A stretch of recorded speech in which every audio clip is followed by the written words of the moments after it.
नमस्कार, खबरों की खबर में आप सभी का स्वागत है। आपके साथ मैं हूं खुशबू। मुस्लिम समुदाय में एक से अधिक शादी को सुप्रीम कोर्ट में चुनौती दी गई है। जी हां, भारत की सर्वोच्च अदालत में मुस्लिमों के शरीयत कानून को लेकर चुनौती दी गई है। याचिकाकर्ता ने अपनी अपील में दलील दी कि किसी एक समुदाय को एक से अधिक विवाह की अनुमति नहीं मिलनी चाहिए। आईपीसी की धारा के तहत मुस्लिमों को बहुविवाह की इजाजत है, वहीं अन्य धर्मों में बहुविवाह पर पूरी तरह से प्रतिबंध है। इसी को लेकर याचिका में मांग की गई कि आईपीसी की धारा 494 और शरीयत लॉ की धारा 2 के उस प्रावधान को गैर संवैधानिक करार दिया जाए जिसके तहत मुस्लिम पुरुष को एक से ज्यादा शादी करने की इजाजत दी गई है। याचिकाकर्ता की ओर से एडवोकेट विष्णु शंकर जैन ने सुप्रीम कोर्ट में अर्जी दाखिल की है। उन्होंने कहा है कि मुस्लिम पर्सनल लॉ शरीयत एप्लीकेशन एक्ट 1937 और आईपीसी की धारा 494 मुस्लिम पुरुषों को एक से ज्यादा शादी करने की इजाजत देता है, जो असंवैधानिक है। इन प्रावधानों को पूरी तरीके से गैर संवैधानिक घोषित किया जाना चाहिए। याचिका के साथ दलील दी गई कि एक समुदाय को छोड़ दे तो हिंदू, पारसी और क्रिश्चियन पुरुष एक पत्नी के रहते हुए दूसरी शादी नहीं कर सकते। अगर वो ऐसा करते हैं तो आईपीसी की धारा 494 के तहत दोषी करार दिए जाते हैं। कहा गया कि धर्म के नाम पर इस तरह के कानून से आईपीसी के प्रावधानों में भेदभाव होता है। वहीं ऐसे प्रावधान संविधान के अनुच्छेद 14 समानता का अधिकार और अनुच्छेद 15 के प्रावधान का सीधे तौर पर उल्लंघन है। बता दें कि संविधान के अनुच्छेद 14-15 के मुताबिक धर्म और जाति आदि के आधार पर भेदभाव न करने और समानता का अधिकार देने की बात कही गई है। बता दें कि आईपीसी की धारा 494 के तहत प्रावधान है कि अगर कोई शख्स एक पत्नी के रहते हुए दूसरी शादी करता है तो उसे अमान्य माना जाता है और शख्स को 7 साल की सजा दी जा सकती है। हालांकि मुस्लिम पुरुषों के लिए यह कानून नहीं है। जिस तरह से कुछ महिलाओं द्वारा सुप्रीम कोर्ट में याचिका दाखिल की गई है, उससे यह प्रतीत होता है कि महिलाओं में अपने अधिकारों को लेकर सजगता बढ़ती जा रही है और अब पुरुषों को लेकर किसी भी तरह की सामाजिक असमानता से वो समझौता नहीं करना चाहती। जिस तरह से पिछले साल महिलाओं के अधिकारों के लिए 3 तलाक कानून आया, वो भी औरतों के उत्थान के लिए बेहद क्रांतिकारी और ऐतिहासिक कदम था। हालांकि लोकसभा में सरकार ने इसे आसानी से पास करा लिया था, लेकिन राज्यसभा में इसे पास कराने में सरकार को काफी मशक्कत करनी पड़ी थी। इस कानून का विरोध करने वाले इसे मुसलमानों को परेशान करने वाला कानून बता रहे थे। असदुद्दीन ओवैसी से लेकर कांग्रेस के गुलाम नबी आजाद और अन्य मुस्लिम सांसद इस मुद्दे पर all India Muslim personal law board के साथ खड़े थे। ट्रिपल तलाक का दंश झेल चुकी महिलाएं इस कानून को लेकर बेहद खुश थी। धर्म का हवाला देकर मुस्लिम पुरुष एक से ज्यादा शादियां कर तो लेते हैं, लेकिन दरअसल इस्लाम धर्म के बारे में लोगों को ये गलतफहमी है कि ये बहुविवाह का समर्थक है। खुद इस्लाम को मानने वाले और मुसलमान कहलाने वाले लोग भी अपने जहन में ये गलतफहमी पाले हुए हैं कि इस्लाम एक से ज्यादा विवाह की इजाजत देता है।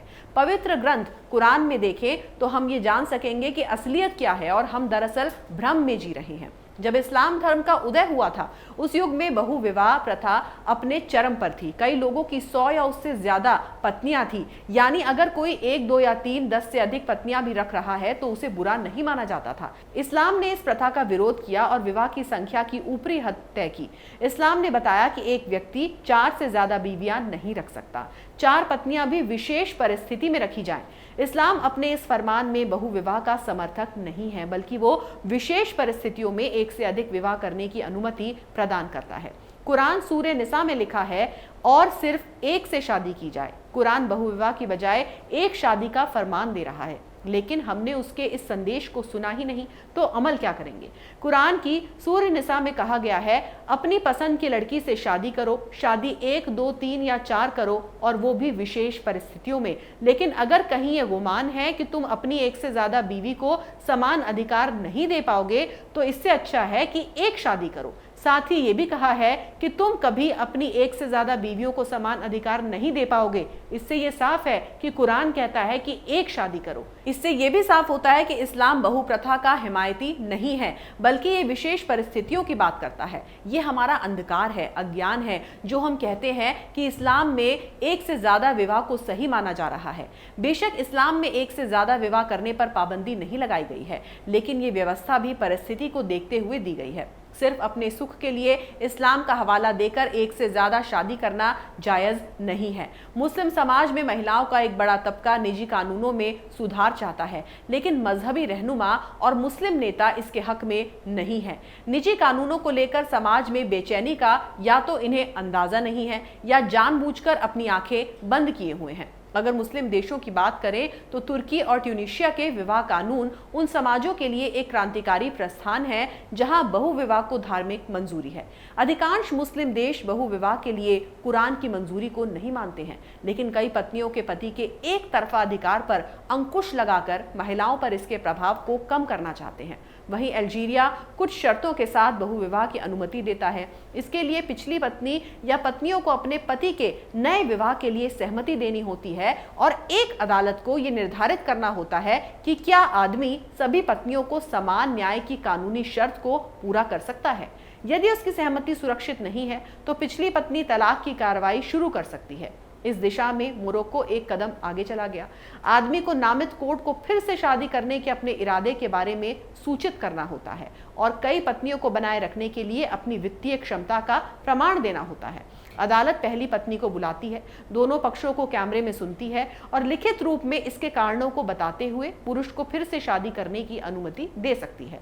इस घटना में अदालत तलाक के लिए पहली पत्नी की याचिका स्वीकार कर सकती है और उसके कारण रखरखाव भत्ते का निर्धारण कर सकती है।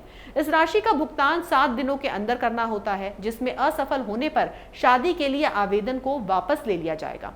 सोमालिया में एक आदमी केवल निर्दिष्ट कारणों के लिए दूसरी शादी का अनुबंध कर सकता है। उसकी पत्नी डॉक्टरों के एक पैनल द्वारा प्रमाणित है कि वो मां नहीं बन सकती, या एक लाइलाज बीमारी से पीड़ित है, या 2 साल से ज्यादा वक्त से जेल में है, या 1 वर्ष से उसके वैवाहिक घर से अनुपस्थित है। यानी कि व्यक्ति के पास बहुविवाह होने का सत्यापन करने योग्य कारण होना चाहिए।